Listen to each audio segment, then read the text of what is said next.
I was going to call you out on this last time. When did you start using unalive? When I don't want this show to get demonetized on YouTube. Fine. Can we come up with something else? Something clever. In substitute for the big word, instead of unaliving. Swan song. The big goodbye. The big goodbye. The big goodbye I like. I always say that you can catch me in a cab on my way to the top of the GW. If I had to big goodbye myself, it'd be with Xanax and beer. Big goodbye. Two Jews, both big and tall, no subject too small for the good guys. A Mother's Dream premium podcast team, make it your weekly routine, it's a Good Guys. And if you don't give us 5 stars, what are you nuts?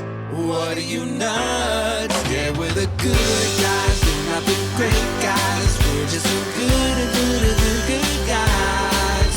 Whoa. It's Benny and Josh. It's Benny and Josh. Benny is nesting. He's gonna have a baby. It's Benny and Josh. It's Joshy and Benny and Josh. Joshy looks so good because he was just in a big show. Big man. Wow, it's nice to do something people see. Yeah. And like, I was reading through the comments. It's like, way to spoil it for us. It's like, what are you, nuts? Like, I'm spoiling you that I'm cast in something. Like, you could also Google. It's also on IMDb. It's like, that was strange. Well, I think because they purposely didn't announce me in it because they wanted it to be like a shock when people saw it, that they weren't expecting it. But sure, it was on. The show aired. I'm allowed to say 100%. And for those of you that don't know, The Last of Us, Josh, he made a wonderful cameo. He was ripped as hell. That's why he wasn't telling us that's why he was getting some big ass arms, right? He wasn't telling us that's why he was starting to look like a tiny dancer. Tiny means big, like whenever somebody's named Tiny, it means that they're huge. Yes. Right? Your nickname now is Tiny. And right. if you're regularly breaking chairs at the Waffle House and someone calls you Tiny, it's ironic. It's ironic. Exactly. It's ironic. Nobody's ever ironically called me Tiny, by the way. They're always just brutally honest. You're huge. They're just giving you the backup horn. What would be the red line that you were dangerously big? Like what would have to happen for you to hit a bottom and go, oh my God? Like, would it be breaking a chair? Oh, no. Because I would blame the chair. Like, this wasn't built right. What is this IKEA bullshit pine? You never know what kind of chair. Honestly, speaking of chairs, Claudia and I went to Central Park on Saturday, and we Instacarted a couple of these lawn chairs. Some people call them camp chairs. From Target. Got them, $24.99. I expected it to be a regular sized chair. This chair, Josh, was far too small. It was a tiny, tiny chair, which isn't right. Like, you need to make these chairs big enough for people to sit. I digress. I thought you were asking about the weight that I would need to be, where it's like drawing a line in the sand. No, what would be the sign? The sign is if I become uncomfortable again on an airplane. If I'm sitting in coach and I'm uncomfortable, the first sign is that I'm sitting in coach. Yeah. Then if I'm uncomfortable sitting in coach crying, eating Cheetos, but right now, my hips are cozy in coach. The seatbelt is just, it's not even a thought. But at one point, it was like, oh, this is tight. I'm getting in tight. I never needed an extender. That's like, if you catch me with a seatbelt extender, know that I'm about to do something drastic. Yeah. But, yeah, that would be the sign if I'm no longer comfortable sitting in coach. If they offer the extender without asking, oh my God. If they assume, if they're like, hey, Tiny, here you go. Here's an extra 3 feet. It's awful. It's happened to me before. I've had it asked. Like, hey, do you want a seatbelt extender? It's like, hey, you want my foot in your ass, fucking bitch? Like, are you kidding me? And when you bring the drink cart around, please fill my cup up with cyanide. Yeah, just awful. Speaking of planes, Josh, Newark Airport, I hope they have it figured out by the time this podcast episode releases. But I texted you. I was very upset that they canceled my flight. I was flying home. I was supposed to fly home from Charleston to Newark at night, and they canceled it, right? And now it comes out, the New York Post says that they heard a report from the FAA that they're saying that Newark is an unsafe airport. That's scary. So what happened exactly? An air traffic controller, like there was a whistleblower, there was a call for help, there was an SOS from Tower 2. Oh my God, can you imagine that? Ryan Murphy's new show, SOS from Tower 2. Right after Shouties of the Night. Yeah, no, that would be a wonderful show. And yeah, I think that's exactly what happened. I think that there was a whistleblower in Tower 2. He's like, we don't have enough people to to properly control the traffic. That's what I hear is happening. Lack of staff. I don't get that. Like, how is that possible? How do you not have enough staff? I don't claim to know anything on the topic, so I really don't know how to speak on it. It just seems very obvious that you would want not too much staff, but appropriate, competent staff doing something like air traffic control, which is like they're the eyes on the ground. Like these pilots fly blind, trusting air traffic control. Oh, we can't see, but we don't have anything on the radar, like they trust them, and now they can't be trusted. It's wild. I mean, obviously people bring up Doge and all these sort of political moves over the last couple months that they've been getting rid of a lot of federal employees. But then you hear the retort to that, which is like, no, the problem is that we don't have enough great people like in their 50s and 60s with 20 plus years of experience working there. I don't know, but it seems bad. You can have that problem, in Bismarck. But Newark, our greatest port city. It seems really bad, and it's also, just to your point before, like, I don't know what the reason is, Doge, whatever it may be. It seems like something that you might want to figure the fuck out and quickly. Like, whatever it is, like, this isn't like, this part of the government is failing, so they're going to make less money. This part of the government is failing, and people are going to die. Like, the FAA not being qualified is an enormous problem. I don't know how to fix it. I would think that somebody going in there with a hard punch, I literally punched like this and I hurt my hand. Like they come in with a strong fist and they're like, let's train these people. Let's figure this out. I don't know how to solve it, but it's a big problem. Big problem, Joshy. Big problem. And recently, as in 2 days ago, a Cessna plane landed at the Riviera Country Club golf course in Brentwood, California. You saw this? I saw this. It's a pretty amazing landing. No, it's pretty amazing that it was caught on camera when somebody was like trying to film their friend like swinging. Yeah. Like it's like he's like trying to like film his like great golf shot, and all of a sudden you just see a plane landing on the course. Imagine like Mark Wahlberg gets out of the plane and you just hear him go, I was late for my tea time. Yeah. He loves golf that much. I also would love to see just like the greenskeeper's reaction, like, fuck! Like he just got finished making that green perfect. It's the beginning of the season, and now all of a sudden there's skid marks all over the floor, like I just had a burrito. I mean, I've played in a celebrity tournament at Riviera Country Club, or Riv, as we members call it. And catch me at Riv. And by the way, I didn't hit a single ball because I was so embarrassed about how bad I was that I was like, I'll just ride on the cart. So I rode on the cart, and I will never forget that our caddy was Mark Wahlberg's caddy. And apparently, because Riviera, I believe, is like $500,000 just to join, so much money every year. The way that you said that was funny. Not to cut you off. Yeah, our caddy was Mark Wahlberg's caddy. Like, is your nurse also Obama's nurse? Like, maybe. I thought you were going to say your caddy was Mark Wahlberg. I was like, oh my goodness, his caddy. No, that's still impressive. Continue. Well, it's his caddy that he uses because apparently he goes every day when he's in town at like 6 a.m. He plays 18 holes quick in like 2 hours, and then he takes his caddy out for breakfast every morning. Wow. And And also, you know what I thought was effing cool? His caddy was ripping darts. Can you imagine being able to smoke on the job?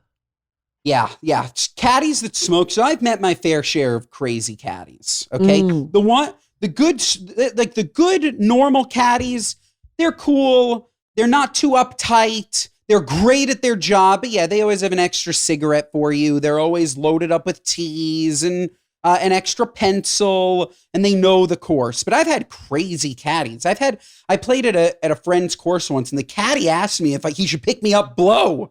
He's like, "Hey man, I got a great blow connect." I'm like, "Are you okay?" Are you okay, Ben? I thought you golfed. That I said no? Yeah, bro.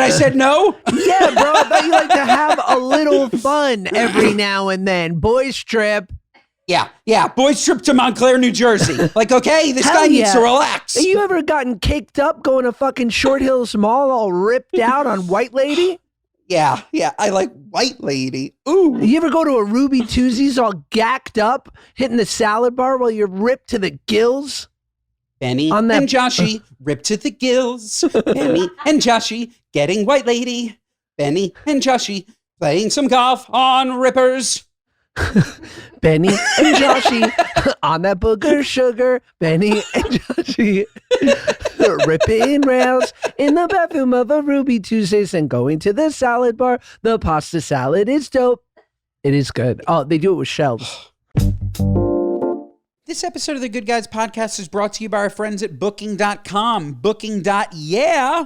Folks, imagine, okay, you're a picky traveler, okay? You need something, okay? You need a podcast studio. We're looking for an accommodation with a podcast studio in the United States because you want to make your award-winning podcast on the go, maybe from Arizona. I don't know. All I'm telling you is that you can find it on Booking.com. Think of the most obscure thing that you're looking for. They have it on Booking.com because they have everything on Booking.com, and I mean everything as it relates to you booking your next perfect getaway. From vacation rentals to hotels across the U.S., Booking.com has the ideal summer stay for absolutely anyone, even those who might seem impossible to please, like my wife. I'm just kidding, don't tell her. Whether you're booking for yourself, your partner, your sleep light, rinse early mom, or your high-maintenance group chat, you can find exactly what you're booking for on Booking.com. I'm telling you, I've used Booking.com in the past. We recently went to Florida. We recently wanted somewhere great to stay. I personally wanted a little kitchenette because I love making gorgeous omelets in the morning. It's very key to season, but I also wanted a beautiful balcony overlooking the gorgeous, gorgeous ocean, and I found it and everything more on Booking.com. Oh, did I mention that it had a sauna? Did I mention that? What about a steam room? Yep, all of it, folks, all of it. All thanks to Booking.com. If I can find my perfect stay on Booking.com, then anyone can because I'm so particular. Find out exactly what you're booking for on Booking.com. Booking.yeah. Book today on the site or in the app. Josh, you literally just you just perfectly positioned me. I have a business venture that I'd like to talk to you about. Okay, give it to me. I don't have a name for it yet, and the problem is this idea is so good. It is so good that somebody's going to steal it. So we might have to cut this out. Okay. Okay. Temporary name, the salad bar. It is Cold Stone Creamery for egg salad, tuna salad, and chicken salad. You've pitched this. I pitched you last week. Within the last 30 days, but keep going. I pitched it already. Keep going. I didn't cross it off my list. I pitched it. You did pitch it, but not in this way. It was a quick pitch. It wasn't pitched like this. Okay. All right. It's fine. I saw a neurologist. I'm all good. No, you didn't. I did. My brain is fine. Next time you slip up, I'm going to call you out. You could have just let it go. The people forgot, Josh. They're calling it out of their cars right now. Someone's in their Subaru going, the kid needs an MRI. Great. That is called engagement, Josh. The YouTube views through the roof when I forget. I'm going to pretend that I never heard this, okay? It is Cold Stone Creamery, egg salad, tuna salad, chicken salad. You walk in, it is a cold slated plank. You're going to say, I want tuna, Josh. They're going to take tuna. You're then going to say, okay, or what toppings would you like? Banana peppers, cucumbers? Would you like some celery? Would you like some Worcestershire? Would you like some mayonnaise? Would you like some mustard? Would you like some outlandish, maybe a little buffalo sauce, okay? Put all those in. Salt, pepper, mix it all up. You want it just a scoop? Maybe we name it just a scoop. Okay. Or do you want it perhaps on a sandwich? We have a collection of breads, package it up, you're out the door. It's called the salad bar. I think it'll do well in Great Neck, Long Island. Who doesn't love a scoop of tuna or a scoop of egg salad or a scoop of chicken salad? Olivia, do you love those things? I like chicken salad. You're asking this Gentile what kind of salad she likes. Great. No, she likes chicken salad. This is good. This Gentile is not your advocate, my friend. She is not your ally. How do you take your chicken salad, Olivia? The way it comes, am I right? How do you take it, Olivia? I like a chicken salad sandwich. I like a chicken salad sandwich on like a sourdough of some kind, something crunchy. Yeah, that's how I'll take it. Excellent. And when you're ordering your chicken salad, what are you looking for from a consistency perspective, from a vegetables perspective? Oh my gosh. What makes your perfect chicken salad, Olivia? I'll answer, Olivia. She's never thought about it. She thought about it. What makes your perfect chicken salad? This is too Semitic of you, my boy. You gotta understand. Only you're blinded by the Jew. I'm telling you.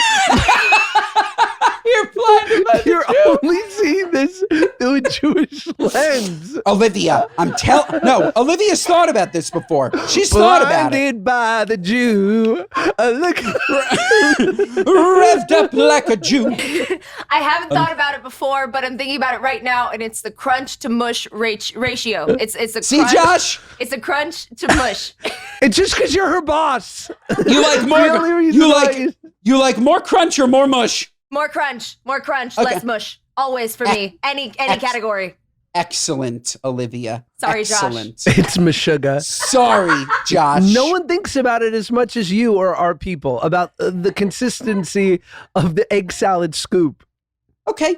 What about, Josh, if you think that it's very Jewish, then why does Subway have tuna on their menu? Well, everyone eats tuna, but they're not. Right. They're not customized. They're not into customizing their tuna. No, they're not reverse engineering it like you. Okay. All right. So I take it that you want no part of this venture. I understand. This will be a solo venture.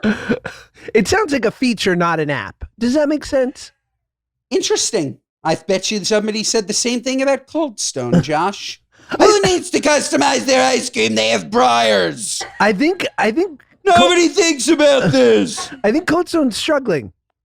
They definitely are struggling now. They weren't struggling for 30 years. They were printing cash. I don't know. They're not around much anymore. Everything must come to an end, Josh. Everything, including this podcast. You're crazy. Oh my gosh. Wow. I don't even know if I've ever thought about it. Because there's things like ice cream or like pokey or like even yogurt. Yes. Like you assume like a change to the, not a change, but toppings are a part of it. You don't think about that with tuna or chicken salad or egg salad. I agree. Until now. Maybe not though. But maybe not. Maybe not, for sure. I'm not saying we go and open 300 locations. I'm saying I start with a nice location on Mercer Street, see how it does. And this, I'm telling you, Josh, you never thought about putting grapes in your chicken salad until now. Ugh, disgusting. So good, you have no idea. Ugh, no, thank you. You're a Meshuggah. All right, pitch me your quick serve concept, Josh. Out of the box, nothing. Of course, I could say, oh, Good Guy Subs, we're going to compete against Subway. No, something out of the box. Original. New. New. I'm trying to think. And it's tough to put you on the spot. I understand. I totally understand. This isn't a quick thing, but. I guess what you don't see a lot of is like, I love a Middle Eastern rap or like a Mediterranean rap. I love Kava. No, but I love like what I'm saying is if you could take like the best, I feel like there are many different ethnicities or ethnic cuisine that has great rap, does great rap game. Yeah. Yes. But they're not all in one place, right? So if you could get like a Chinese chicken salad wrap of like beautiful, like coleslaw, like that Chinese coleslaw with like a beautiful spicy peanut bite, really good grilled chicken, like not rubbery and weird. Then you could, in the same place, get a killer chicken Caesar wrap, but like proper and like elevated with like some kind of those crispy Parmesan bits in it so that it's, so there's a textural hit. You know I'm a texture guy. Then you can also get incredible like shawarma, falafel, tahina, like proper. You're in Tel Aviv at midnight and you need something to like sop up some of the alcohol. Like I would like to see him, and then maybe an Indian wrap. Like just there, one place where you can get multiple wraps, I think would be good. Does that exist? Great wraps. I don't think it exists at scale. I love it. You brought up a Chinese chicken salad, John, so I just want you to know that you can get that customizable at my restaurant. Okay, you're gonna walk in. You're gonna order the chicken. They're gonna put cube chicken on. You're gonna throw in, because these are toppings, Josh, mandarin oranges. You're gonna throw in Napa cabbage. You're gonna throw in Chinese chicken. Can you imagine Chinese noodles? Kid Meshuggah, Chinese noodles. Oranges in a wrap. Chinese noodles. Chinese noodles. You are going to add in some mayonnaise, maybe a hit of acid, and it is going to be supreme. I say you open this chain, but it's only for nursing homes.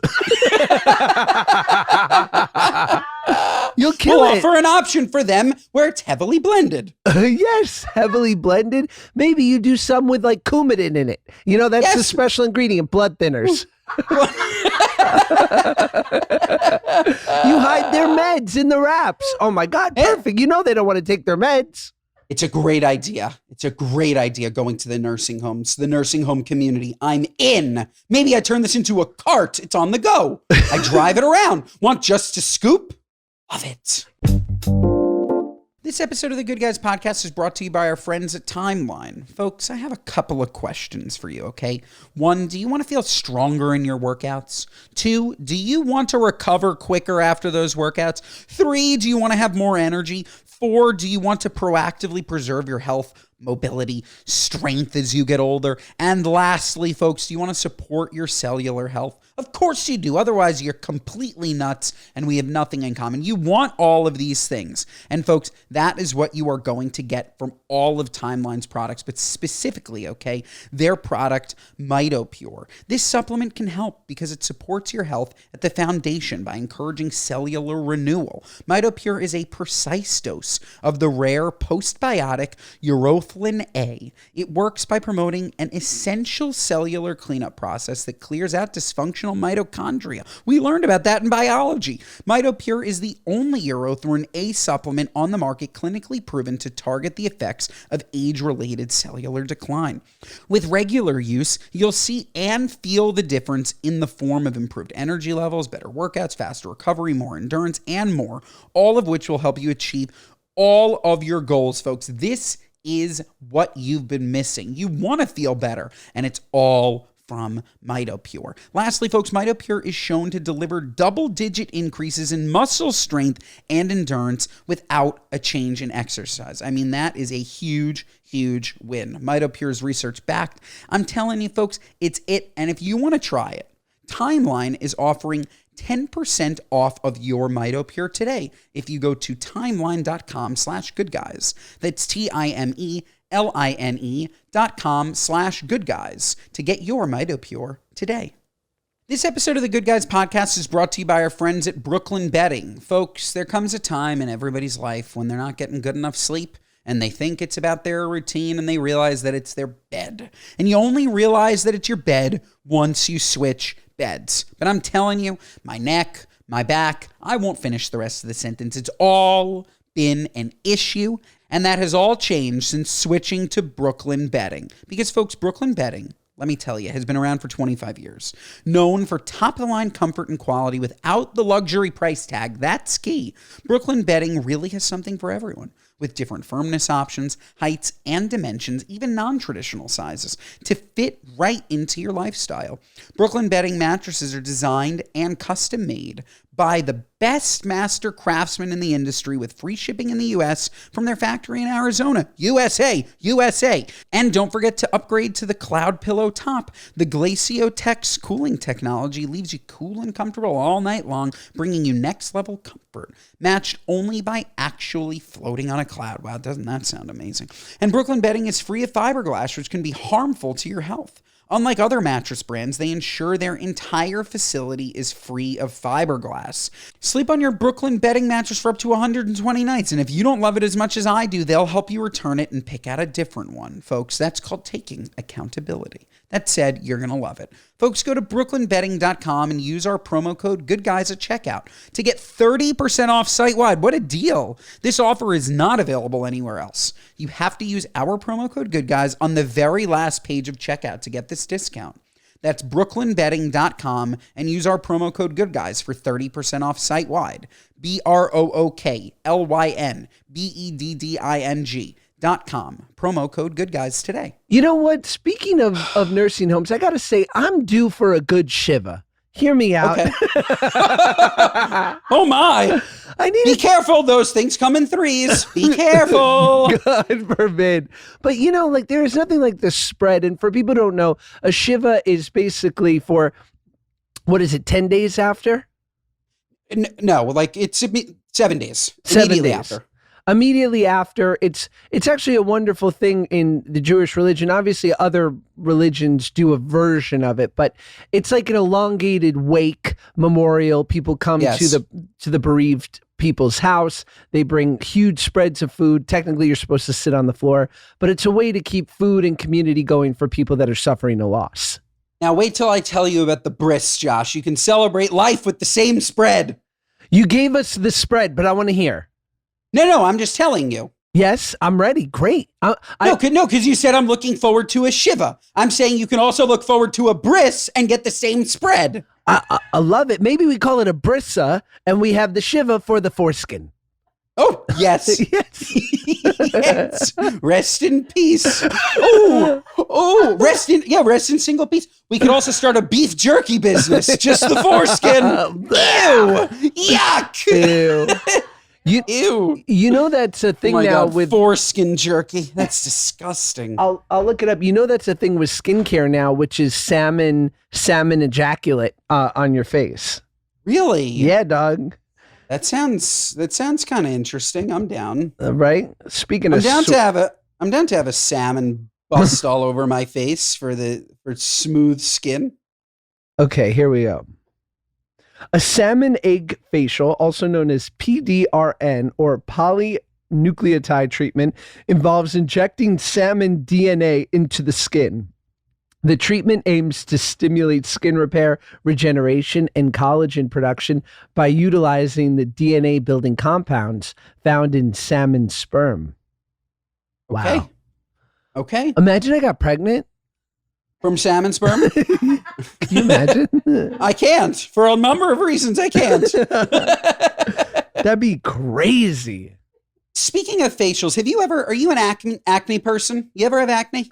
Luckily, no. It's like the one thing like that God was kind to the fat kids. Same. Yeah, no acne. Zilch. Yeah. The universe demands balance. I wonder, because I don't remember, it's very rare that you find a big fat fatty with acne. That's just like a very sad circumstance. I wonder if there's something related, Josh, to higher levels of triglycerides preventing acne. Actually, higher triglycerides does lead to some discoloration in skin facial tissue. I think it's because God knows that I've always been so close to unaliving myself that if I got put on Accutane, it'd be it. When I was going to call you out on this last time, when did you start using Unalive? When I don't want this show to get demonetized on YouTube. So the full word would hurt us on YouTube? No, well, I don't know, but I do know that. Fine. Can we come up with something else, something clever, in substitute for the big word starting with a K and ending with an S, just in case it demonetizes us instead of unaliving? Let's see. Swan song. The big goodbye. The big goodbye. The big goodbye I like. I'd big goodbye myself. I big goodbye myself. I always say that you can catch me in a cab on my way to the top of the GW. Right. That's what I'd say that. Yeah. I don't know. Swan dive off the GW. If I had to big goodbye myself, it'd be with Xanax and beer. Big goodbye. I love it. Josh Peck is the big goodbye. Yeah, if I big goodbye myself, it's going to be with a shot of fentanyl in a White Castle, you know? Yeah. In the dining area, because no one eats there. So could you imagine you walk in, clams are back, clams. The clams are back. And you look in the dining area, you're like, is that Josh Peck nodded off in the corner? Yeah. Yeah. It's me. The last clam. There's some places where like sitting in the dining area of a KFC will definitely make you wonder about your life choices. Oh yeah. Oh yeah. Dining in at fast food is an experience. And it's funny, at one point it used to be the best experience, Josh. You'd roll in 2:00 in the morning, pick up some gorgeous McDonald's, sit there, literally lick clean the sweet and sour container. But now popping in there at 3:00 on a Wednesday, it just doesn't hit the same. Right. Well, and the only thing about McDonald's is that they usually have the play place for kids. So growing up, like a trip to Mickey D's doing that was incredible. But most of this food is better enjoyed in the dark. Yes, it's better enjoyed in the dark, alone, shirtless, happy. The great Joey Camasta has brought up this point, and I would love to know what you think. And you totally qualify because you're an amazing chef.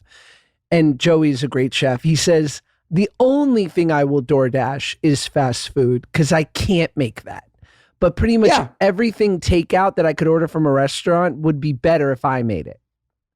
Yeah, I would agree. I think that certain fast food chains to me have just, I don't know, just like quality has just gone downhill. I was going to ask you, it's a big question, but we look at food across, or we look at the changes in food across the whole landscape where we're just getting more aware and healthier across the board. Like, when is that going to happen to these fast food chains? It's going to happen. Like, when are you going to walk in and McDonald's hamburger is just not going to be this like delicious, but like disgusting ingredients. Sorry if they were a sponsor, but like, it's just different. Like, I think that we're like taking a deep look at all food. When are we going to take a deep look at fast food? When do you think it's going to happen? Like, if you look at Poppy, for example, Poppy being acquired by Pepsi for $2 billion because it's 4 grams of sugar soda, puts a hit on a kingpin Pepsi, where if you asked this 10 years ago, what's gonna start to come up in soda, you would have said nothing could compare to Pepsi, right? But clearly Pepsi thinks that maybe a gut health drink could. Do you see that happening to fast food? I think the problem is that whenever I've gone for fast food as of lately, if I order like a proper meal, like fries and a drink and like a good size, like a 10-piece nugget or whatever, it's $15, right? So sure. It used to be growing like it's maybe 2.5x what it was growing up when we were kids. I feel like you could get like a number one at McDonald's for like under $6. You could. And so now at 15, my only wonder is, what does that bring the price point up to if they started subbing out healthier ingredients? It's actually interesting because the price has more than doubled, but the ingredients have stayed the same. To an extent, right? Like, yeah. I would say they could have even gotten worse. Like, I would assume ingredients over time have probably gotten worse. I don't know. Like, my kids obviously eat a lot of cereal because they're kids, and you always see that on Instagram, right? Like the list of ingredients that's in American Honey Nut Cheerios as opposed to Canadian or European, right? And same cereal, it does taste the same, but like, why just in America does it require all these? So I tend to do that side by side ingredient check. Cereal's gotten much better. Like, American cereal has so much less. Granted, there's probably still GMO in it to a certain extent. Like, I don't know. But then there's the people who go, if you eat banana, it's genetically modified. If you eat corn, it's like, nothing is what it was 100 years ago. I don't even look for that stuff. Maybe this is just me. The only thing I'm looking for these days is added sugar. I'm looking, for me personally, if I were to have a cereal in the morning with 30 grams of added sugar, I would be asleep. Maybe that's a personal thing, but personally, added sugar is what destroys me. If I have anything with natural sugar, I'm great. I told you, I'm having 6 dates a day. God knows how much sugar I'm ingesting. I'm not crashing the way that I would crash if I had added sugar. Yeah, it's look, it's also picking the right things to replace and to spend money on and to make better in ingredients for things like fast food. Like, I know you and I have had this debate before, and I think it's a hot issue, but I love listening to this guy, Dr. Michael Israetel, who I've sent you his pod before. But I listened to it, that episode that you sent me. And he has a PhD in nutrition, and like, he's really a brilliant guy. And he's like, if you can avoid seed oils, fair enough. But I'm paraphrasing here. He goes, there's no substantial studies, not even close, that they're bad for you. Like, not even close. But if you only looked at Instagram or you only have one echo chamber, you would think this is, acid. But he's like, there's not a single substantial study to say that seed oils are hurting people. And it's what they use in mass number. But I'd also love to know, and wow, this podcast, you can't get this anywhere else. I know. Inflammation, Josh. Seed oils, the claim is that they cause inflammation, right? You know, over here, I counteract inflammation with turmeric and with oil of oregano. These are proven ways to lower inflammation. Proven. You can look it up. Proven. I'm just wondering, if you have seed oils, can you just also pop a turmeric and you're all good? Like, instead of eliminating seed oils, which is a very, very large, expensive process, can we not just educate on how to rebalance your inflammation, was my question. Maybe. Is that an easier solve? Maybe. I guess you would have to see how, if there was a way to measure exactly how much it was impacting you with inflammation, the seed oil, and how much it counteracts with something like turmeric. Like, how effective are truly both of these things in a deleterious way with the seed oil and in a positive way with turmeric. Yes.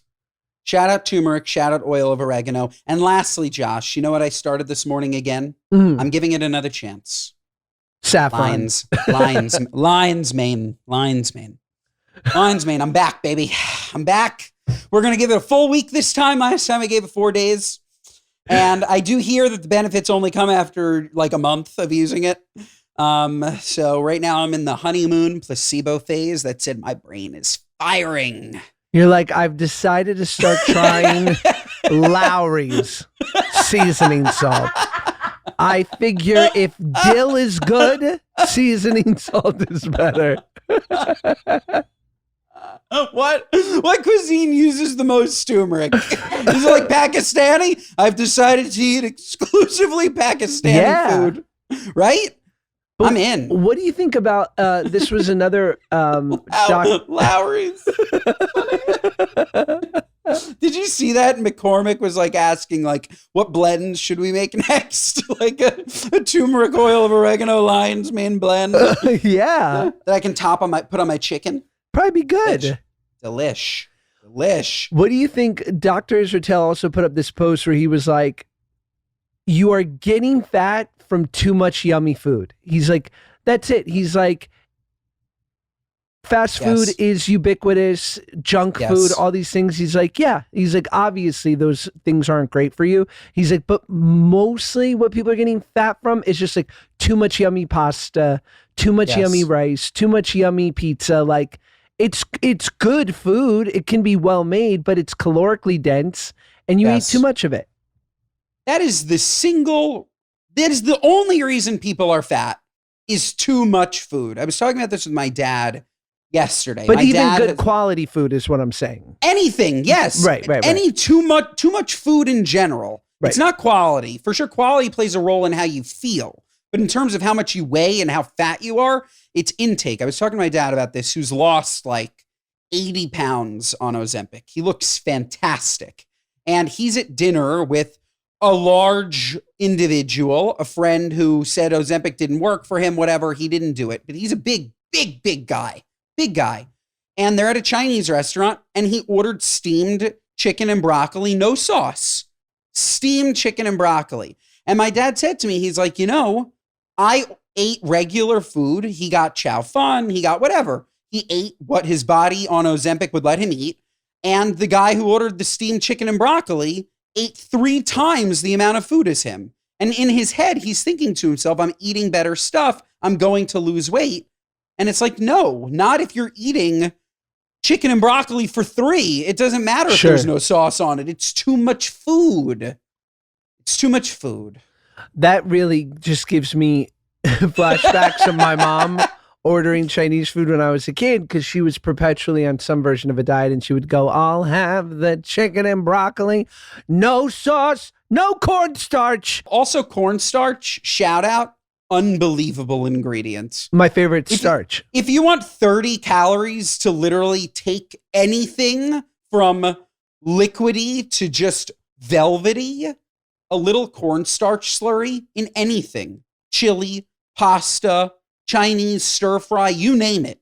Cornstarch is heavenly. Do you add cornstarch and or MSG to your lovely wife's Chicken Rocks favorite dinner? I add cornstarch every single time to her Chicken Rocks. Because it's just an Asian stir fry, basically. It's just an Asian stir fry. The main ingredient is soy sauce. And when you add in a little water with a little cornstarch, it just makes it velvety. That like beautiful thickness comes from cornstarch. God, I love cornstarch. Folks, this episode of the Good Guys podcast is brought to you by our friends at GoPure. Ladies, have you been looking for, I don't know, maybe a better skincare routine? Perhaps your skincare routine right now is making you soft. It's making you glow, but is it tightening that neck? I want a tighter neck. I assume you want a tighter neck. And while it's not only about the tight neck, that is something that GoPure does, okay? They also have a full line of science-backed skin and body care to tighten, lift, and smooth skin from head to toe. Is that something you might be interested in? I think so. From powerfully targeted body creams to deeply hydrating retinol moisturizers, every product is packed with clean, effective ingredients that deliver real results without the harsh chemicals or hefty price.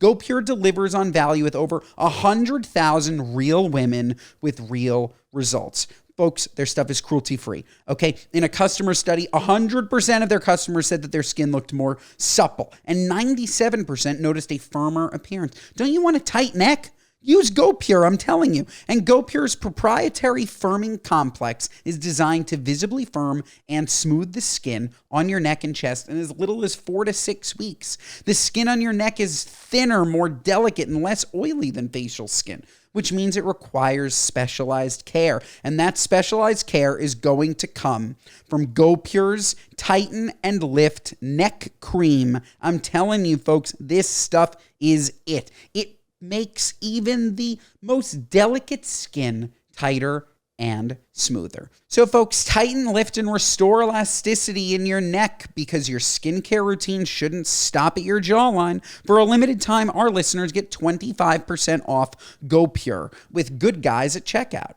Just head to gopurebeauty.com. That's GoPureBeauty.com and use the promo code GoodGuys, and you're all set. And after you buy, folks, do the podcast a favor, and when they ask you where you heard about GoPure, tell them it was from our show. Folks, that's gopurebeauty.com, code GoodGuys. This episode of the Good Guys podcast is brought to you by our friends at Momentous.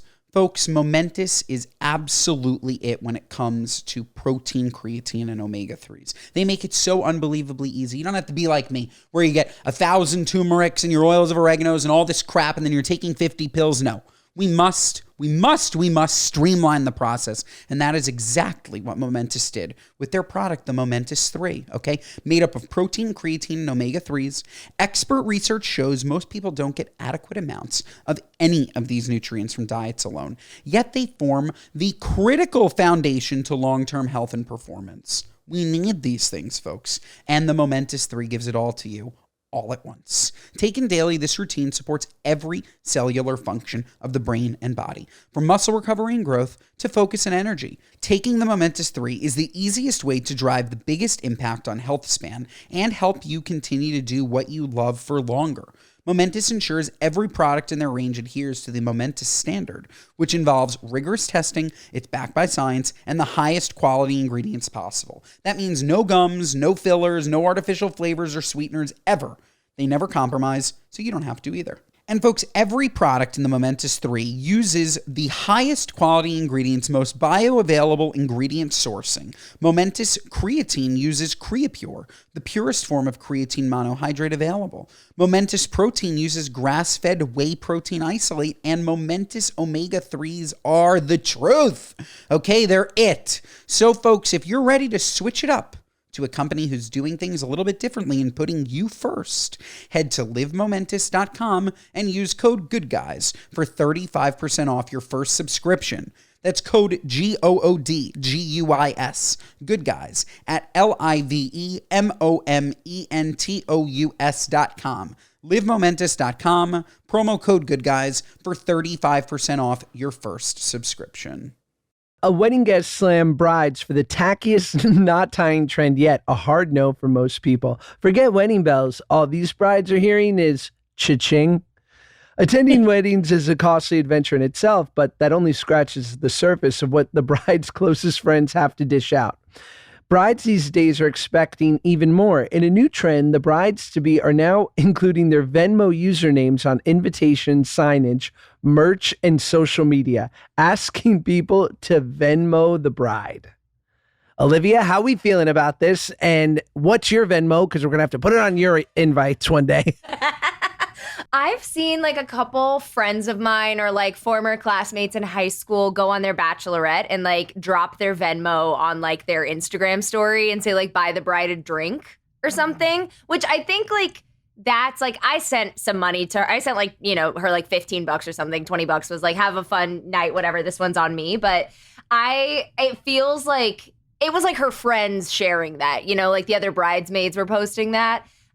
She did repost, but I don't know. I think it's, if you're the one doing it yourself too, I don't know. I know it's like basically the same thing, but I'd rather somebody else put that out there, if at all. It's tacky. Yeah, it's tacky. It's tacky. I don't know. Like everybody's entitled to a bachelor or bachelorette party, but like, I don't know why you can't just like get a handle and go to somebody's house. Yeah. Like why can't you do something that's like within your means as opposed to making your friends feel bad publicly and Venmoing you to go outside of your means? It's just like a strange, the public element is weird. Like if I have a friend who can't afford something, I would hope that he would come to me and I could help him and then we could make a great experience together. Like I have friends like that, but like the public element of it is just very, I don't like it at all. It feels slimy.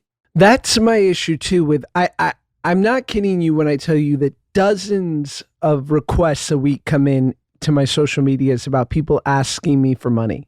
And while I feel bad for anyone struggling, I think it's a waste of time to spend that time asking random social media people who have no way of vetting you. And I'm sure that the Mr. Beast or the David Dobrik's of the world and these charitable videos that they do, which are incredible, but I do know how much vetting and backgrounding goes into making sure that those people are true to their story and their need. Yeah.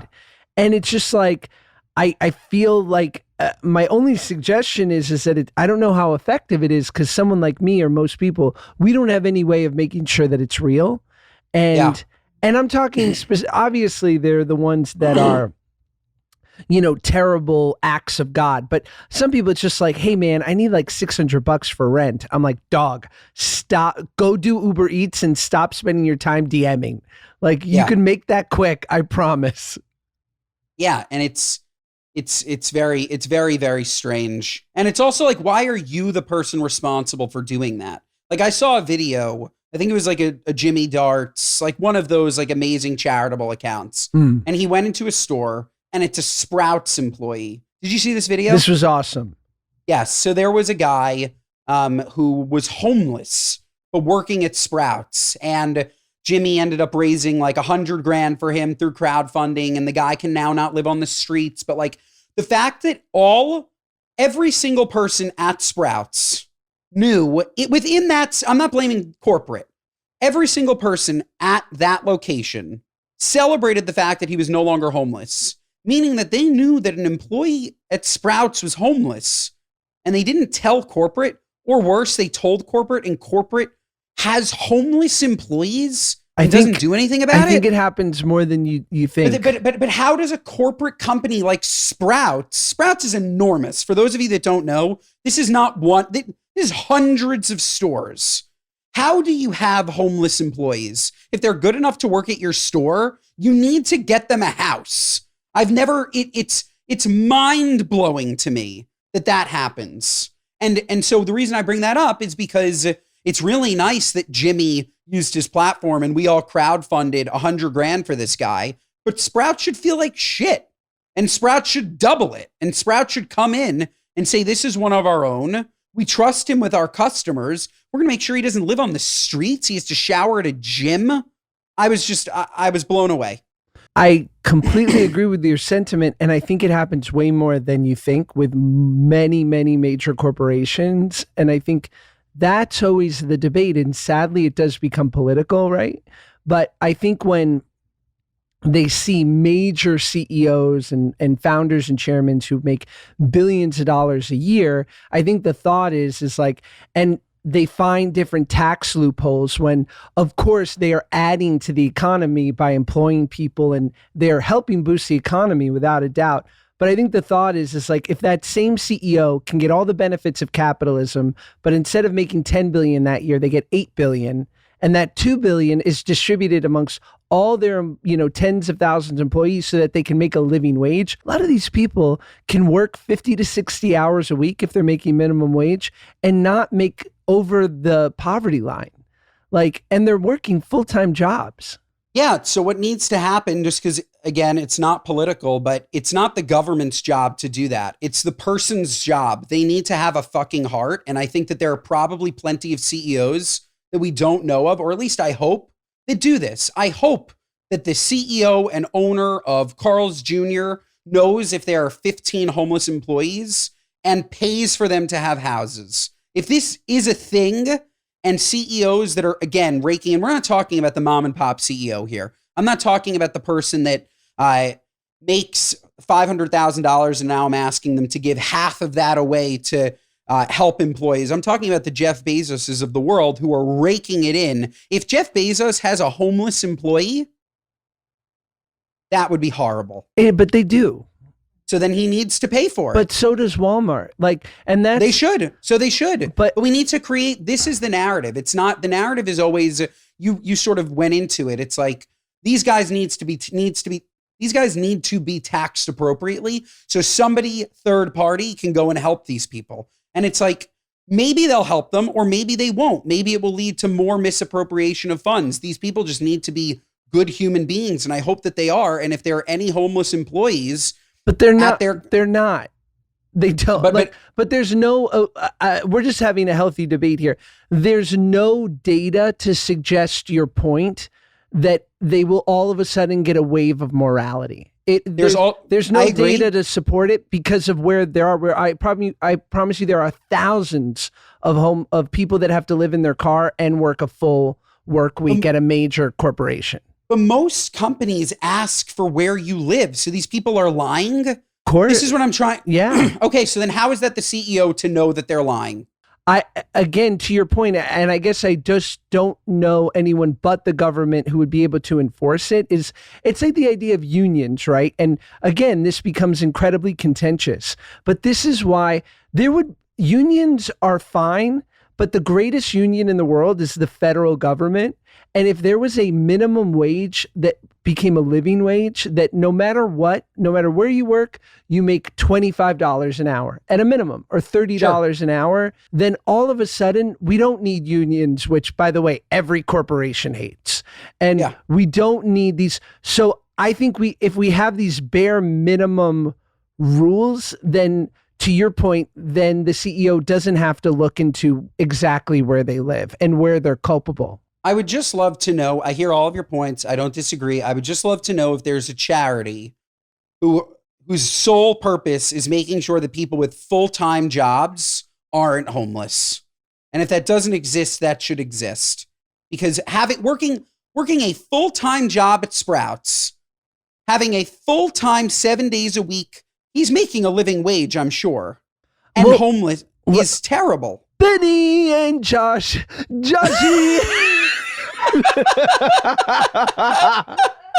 Started this episode talking about buying drugs at the golf course.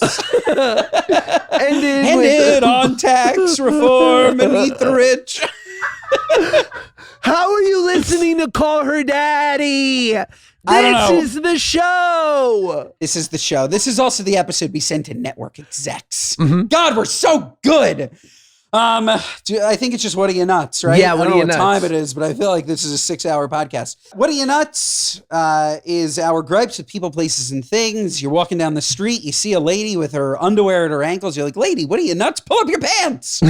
My What Are You Nuts moment of the week, Josh, speaking of the rich, is I was on my way to Central Park, as I mentioned, with my beautiful wife on Saturday. And we're walking on 76th between Madison and 5th. For those of you that don't know, this is the area. Okay, we're talking $40 million brownstone, single-family homes. This is it, the pinnacle of wealth. Outside of said brownstone, Josh, is a 7-year-old and a 9-year-old with a lemonade stand and a Venmo QR code. What are you, nuts? You think I'm Venmoing you, whose father is probably a Rockefeller descendant? You think I'm Venmoing you $3 for your lemonade? Give it out for free. Then have your mom put $300 into your Venmo account. You're going to charge me for lemonade? What are you, nuts? I couldn't believe it. Totally. Sick. Give out free lemonade. My What Are You Nuts is recently I went to see my primary care physician, my PCP, for my terrible TMJ, which no one in our audience has offered any solutions for. Please, I'm dying here, guys. I have neck and jaw pain all day. So You got to stop sucking so much dick. I can't help it. Have you seen the Orlando Brown clip from That's So Raven, where he literally takes a microphone and goes, ah. I love it. Me too. Dick That right? is. I love it when they're like, whose career would you say yours is like? And he goes, Yeah. Michael Jackson. And they're like, yeah. And he goes, and they're like, come on. He's like, you're a liar. Ah.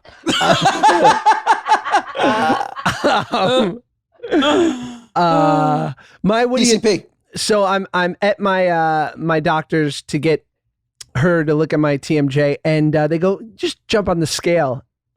What are you, nuts? It's not my physical. I'm here for TMJ. It's the middle of the day. I'm not waiting. This is an actor's hospital. Don't you know better? Yeah. What, you think some day player on The Young and the Restless wants to see that they're 10 pounds above their goal weight? I think not. You want me to spiral out right now, miss? What are you, nuts? Are you nuts? Absolutely nuts. Never weigh me ever. Okay? Agreed. I don't want to know. I want to be at home on my scale, on my time. Okay? That's it. Never weigh me. And you know what else is nuts, Josh? If you don't give 5 stars to this episode, you're nuts. Listen to us wherever you get your podcasts. Watch us on YouTube. Share our clips. Instagram and TikTok, folks. Mondays and Thursdays. We will see you next time.